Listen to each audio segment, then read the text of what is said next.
sallallohu alayhi va sallamning mana bu sahobalardan bu rivoyatlar, tobiinlardan Hasan al-Basri aytadilarki, "Law anna rajulan adraka salaf al-awwal", birinchi salafi solihinlarni agar topganda bir kishi, "Summa bu'ithal yawma", bugun tirilganda, shu davrni, zamoni saodatni, Rasululloh sallallohu alayhi va sallamning davrini topib, hozir tirilganda, "Ma arafa min al-islami shay'an", islomdan biror narsani topolmagan bo'ladi. "Va wada'a yadahu ala khaddihi", qo'llarini shunday yuzlariga qo'ydilar, hijolat bo'lganlardan. Va aytdilarki, "Illa hadihi salat", ama shu namoz qoluvdi dedilar, shu namozni topardi dedilar. Thumma qala, "Ama wallahi laman 'asha fi hadhihi an-nakra wa lam yudrik hadha as-salaf as-salih qara'a mubtada'an yad'u ila bid'atihi wa ra'a sahiba دين يدعو إلى دينه فعصمه الله من ذلك وجعل قلبه يحن إلى ذلك السلف الصالح يسأل عن سبيلهم ويقتص آثارهم يتبع سبيلهم ليعوض أجرا عظيما Yani şu ma'noni aytdilarki, agar salaf solihinlarni topgan odam hozir tirilganda shu namozdan boshqa narsani topolmasdi dedi. Rasululloh sallallohu alayhi va sallamning hadisi muboraklari borki, "Bada al-islamu g'ariban va sayaudu kama bada fatuba lil ghuraba." Islom g'arib bo'lib boshlangan va g'ariblikka qaytadi. Avvalgi boshlangandaqa g'ariblarga jannat bo'lsin dedi. G'ariblar kimlar? G'ariblar fohisha, zino, ma'siyat, maskruvchi ichimliklar ichib yurgan, gunohlar qilib yurgan yigitlar ichida qanday qilsam Allohni rozi qilar ekanman? Qaysi amalim sunnatga muvofiq bo'lyapti ekan? Qaysi amalim bid'at bo'lyapti ekan deb har bir hayotida o'zini tekshirib yashayotgan, kitob va sunnatga o'zini muvofiq qilishlikka urinayotgan yigitlar, fohishaboz, bid'atlarga cho'mgan, butun zino, mast qiluvchi ichimlik, kashandalik shuni ichida yashayotgan yigitlar ichida g'aribdir. G'aribdir u, chunki uni hayotni gashtini bilmayotgan ahmoq deb qaraydi unga.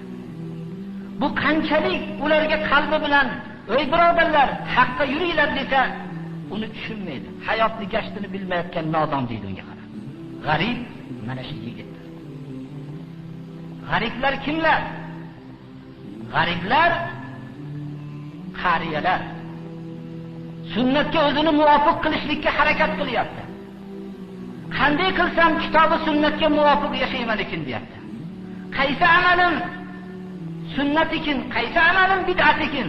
Sunnatni hayotimga tatbiq qilib, bid'atdan ehtiyot bo'lay desa, qarigan vaqtida aynidi bu deb xitob qilayotgan qariyalar ichida g'aribdir. G'arib bu odam.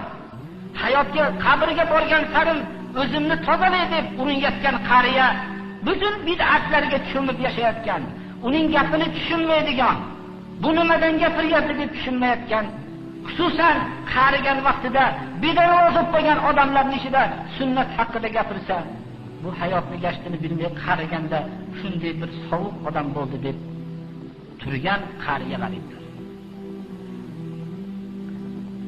G'ariblar kimlar? G'ariblar bolalik vaqtida hamma o'yin kulgiga berilganda, qanday qilsam Allohning kitobini yod qilar ekanman? Shariat ilmlarini o'rganmoqligim kerak. Men shariat bu ertaga qiyomatda mas'ul bo'laman deb yoshlik vaqtida o'zini Allohning ibodatiga mashg'ul qilayotgan bolalar, butun o'yin kulgi ertamandan kechgacha o'yinga g'arq bo'lib yurgan bolalar ichida g'aribdir. Chunki buni nima bu hayotdan mahrum bo'lib yashayapti deb tushunadi. G'ariblar kimlar? O'zini oilasini shariatga muvofiq yurishligiga targ'ib qilsa, farzandlarini shariatga muvofiq yurishlikka targ'ib qilsa-yu, ayoli aytib tursaki, siz zamondan orqada qoldingiz deb tursa, bu farzandlari uni tushunmasa, siz faqat gapingiz oxiratdan boshqa gapingiz yo'q desa, mana bu oilani o'zida bu odam g'aribdir. Agarchi u har qanday dunyosi bo'lsa ham, har qanday uni bolalari uni borgan sari bu dadamizni yaxshi kiyimlar bilan bir aldab turmasak bo'lmaydi deb, yaxshi taomlar olib kelib turmasak, yana oxiratdan gapirib qoladi deb tursa, mana bu ota ham g'aribdir, birodarlar. G'arib kim g'arib? Farzandki haqiqiy islomni qanday qilib amal qilsam bo'lar ekan, qanday qilsam islomga muvofiq yasharmikinman deb turibdi-yu, shunda otasi, sen mendan bo'lganmisan? Nimaga yoshlarga o'xshagan o'yin kulgilarga bir g'arq olmaysan? Nimaga sen bo'lmay yigitlarga o'xshagan mana u to'ylarda mast qiluvchi ichimliklarni ichib bunday yigitlik davrini surmaysan deb xitob qilib tursa, onasi senga nima bo'ldi? Mana bu o'yin kulgilardan voz kechib sen butun hayoting mana bunday, butun o'zingni saqol qo'ygan, mana bunday sen butun islomdan boshqa gaping yo'q bo'ldi seni. Deyotgan farzand ham g'aribdir. G'arib hammasidan ham g'arib. Hozirgi vaqtda o'zini qanday qilsam sahobalarni ayoliga o'xshayman ekan, qanday qilsam azvoji mutahharotlarning hayotiga meni o'xshar ekan deb o'zini ziynatini bekitib, o'zini gunohlardan saqlab, o'zini nomahramlarga ko'rsatmaslikka harakat qilib, o'zini hijobga olib turgan vaqtda ko'chalarda masxaralarga duchor bo'lgan, o'zining iymoni bilan ertaga qiyomat kuni Alloh bizdan so'raydi deb o'zining farzandlarini islom yo'lida tarbiya qilishlik bilan o'zini mashg'ul qilgan ayol, undan ham g'aribrog'i shuki, yosh turib hali qiz bolalik vaqtida o'zini hijob bilan yurishlikka, o'zini qanday qilsam Alloh rozi bo'lar ekan, bu gunohlardan o'zimni tiymoqligim kerak, ziynatlarimni bekitmoqligim kerak deb o'zining har bir amalini muslima ayollarga o'xshatgan va tarixdagi kamolot hosil qilgan ayollarga ergashishlikka harakat qilib, jamiyatda turgan fohishaboz, buzuq ayollarga kulgi bo'lib yashayotgan e'tiqodli muslima qiz va ayollar haqiqiy g'aribadir. Chunki ularga haqni gapirgan sari masxaraga duchor bo'lib yashaydi. Rasululloh sallallohu alayhi va sallam g'ariblarga jannat bo'lsin deganlarning siri ham shu bo'lsa kerak. Chunki g'arib o'zining hayotida nihoyat darajada mustahkam bir suyanchiqqa suyanmas ekan, u tashqi muhitdagi har xil zarbalarga ta'sirlanib o'zining haqiqiy e'tiqodidan ajralib qolishligi nihoyatda osondir, birodarlar. G'arib kim yana? G'arib o'zining hayotini hammasini johiliyat bilan o'tkazgan, fisq-i fujur bilan o'tkazgan. Birdan islom da'vatini eshitib turib islomni mahkam ushlagan va shu kunidan tamomiy hayotini islomga tatbiq qilishlikka uringan.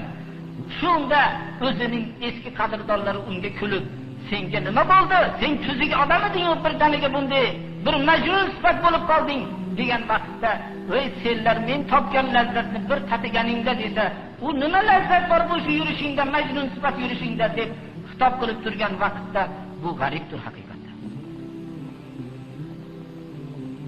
Mana bu g'urbatda yashayotgan kishi kambag'al kishi emas, birodarlar. To'g'ri, kambag'al kishi ham g'arib, lekin u g'ariblik hech narsa emas.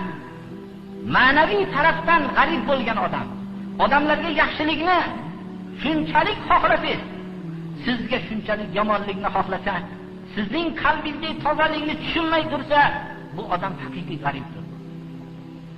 G'ariblarning ichida bu umumiy g'ariblar, birodarlar.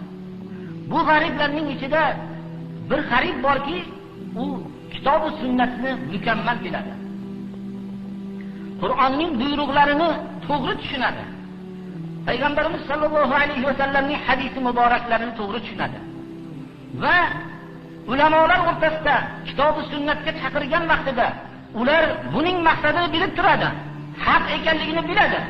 Lekin ular o'zlarining soxta obro'laridan mahrum bo'lib qolishligini bilib turib haqqa qarshi chiqqan vaqtida Mana bu odam butun qalbi bilan ularni to'g'ri yo'lga chaqirsa, ular bunga har xil tuhmatlar toshini otib, har xil laqablar qo'yib turgan vaqtdagi haqiqiy olimlar bu g'ariblarning ichidagi eng birinchi g'aribdir birodarlar. Chunki bu bilib turgan odamlarning qarshiligini ko'rib, ularning tez kunda qiyomat kuni bilib ilmiga amal qilmaganligi uchun ichaklarini tortilib buni azob berishliklarini hammasini bilib turib, shunchalik o'zlarini vijdonlarini pachaqlab shu haqqa qarshi qilib turgan vaqtida bu kitob va sunnatni bilib turgan odam bunga hech chidolmaydi birodarlar. Rasululloh sallallohu alayhi va sallam islomni olib kelgan vaqtda nahotki shuncha odamlar bilmay sen bilib qoldingmi deyishgan. G'arib bo'lib ko'ringan deydi. Rasululloh sallallohu alayhi va sallam g'arib bo'ldilar. Qarindoshlari ichida g'arib bo'ldilar. U kishi butun olam ichida g'arib bo'ldilar. Bolalar butun rahmatan lil alaminni toshbo'ron qilib o'ynashdi, kulishdi, g'arib bo'ldilar. Va hamda u kishini butun Muhammad Amin deb laqablangan kishini tanishmadi. Lekin u kishi Alloh subhanahu va taolo tarafidan bo'lgan vahiyni yetkazadilar. Va shu odamlarning bilmasdan u kishiga qarshi bo'layotganliklarini bilardilar va ularni duoibat qilmasdilar. Ular qanchalik ozorni kuchaytirsalar, bu kishi shuncha rahmdilliklarni kuchaytiradilar. Mana bu kishi g'arib bo'lib yashadilar. Islom g'arib bo'ldi. Islom odamlarga notanish bo'lib ko'rindi. Bir ajib narsa bo'lib ko'rindi. Hozirda ham ko'p kishilar g'aribki birodarlar. Haqni ba'zi odamlarga aytib tushuntirishlikni qaysi tarafdan boshlasammikin deb qiynaladi. O'zining ota-onalarining qarib qolganligini ko'rib, tez kunda dunyodan ko'z yumganda shu shirklar bilan o'tib ketib qolsa, abadiy azobda qolishib ketib qoladi deb bilsa-yu, shuni tushuntirishlikka harakat qilsa, ular senga nima bo'ldi, bu aylishing qaydan paydo bo'ldi deb tursa, bu farzand juda g'aribdir birodarlar. Chunki vaqt oz qolgan ko'p qari kishilarga. Lekin bir tomondan g'arib bo'lishligi bilan Rasululloh sallallohu alayhi va sallam tarafidan jannat bo'lsin bu g'ariblarga degan xitobni eshitishlik bilan bu saiddir, bu baxtlidir bu. Shuning uchun ham bir haq narsani bayon qilingan vaqtda birodarlar, xususan ko'p yoshlar hammalar g'ariblikni ixtiyor qilinglar. Chunki Rasululloh sallallohu alayhi va sallam g'ariblarga jannat bo'lsin dedilar. Ruhan tushkunlikka tushmaslik kerakki, chunki Rasululloh sallallohu alayhi va sallamning yo'llanmalari bizga mana bu narsani. Mahallada g'arib bo'linglar, shaharlarda g'arib bo'linglar, chunki haqqa chaqirishlik bilan g'arib bo'lmoqimiz kerak. Bu odamlarning turgan zalolatlari, turgan yashayotgan botillari bir daqiqada birodarlar bu yo'qib ketadi. Haq ro'barusiga chiqquncha zalolatning umri bo'lib turadi. Haq ro'barusiga chiqqan vaqtida Alloh subhanahu va taolo albatta haqqa madad beradi.